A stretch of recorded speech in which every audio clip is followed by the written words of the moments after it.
Мына сиз берип жиберген 4 көчө боюнча протоколго кол коюп жиберген. Аны айтып атпайсызбы? Мыйзамсыз, туалетке барып коюш керек деп. Мурда сабаттуулар берип жиберген жерлерди биз бүгүн сабатсыздар кайтарып алып келип атабыз. Урматтуу депутаттар, урматтуу депутат Мадымаров, министр юстициянын адресине катып айтып кеттиңиз, сабатсыз экенсиң, анан тиги бу деп. Сиздин бул абдан сүймөнчүк сөзүңүз да өзү. Бул министр сизден сабаттуулугу жагынан эч кем калбайт, ашса ашып кетет. Мына 3 тилде сүйлөйт: англисче, орусча, кыргызча свободно. 30 жылдан бери ала албай, ушул залда канча кыйкырыктар, кызыл чеке мушташ болуп келген кумтөрдү алууда ополтоодой салым кошкон.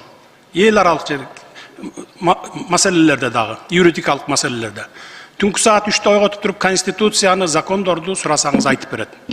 Мына мен ушуну айтып коеюн дедим. Ал эми мурда сабаттуулар берип жиберген жерлерди биз бүгүн сабатсыздар кайтарып алып келип атабыз.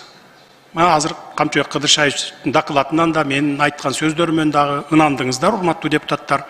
Мына сиз берип жиберген 4 көчө боюнча протоколго кол коюп жиберген. Аны айтып атпайсызбы? Мыйзамсыз, туалетке барып коюш керек деп. А бирок тиги тарап барбайт экен аны менен. Мына деп эле көрсөтүп туруп алат экен. Бир нече жолу көрсөттү. Өткөндө Астанадан дагы 3 тараптуу жолугушууда да көрсөттү.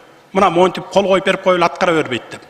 Андан бери мына 2 жолу сүйлөшүп келди Камчыбек Кыдыршаевич. Кече жакында биз кайра кайтарып аны нейтральный статус КВО бердирип атабыз. Ошого макул кылдык. Сеники да эмес, меники да эмес болсун, андай болсо деп туруп. Эгерде мындан кийин эле дагы айнып кетпесе эле. Нейтральный территория. Биз лейлекке түзөтөбүз, сен ходжайлооң менен ворукка түзөтөсүң.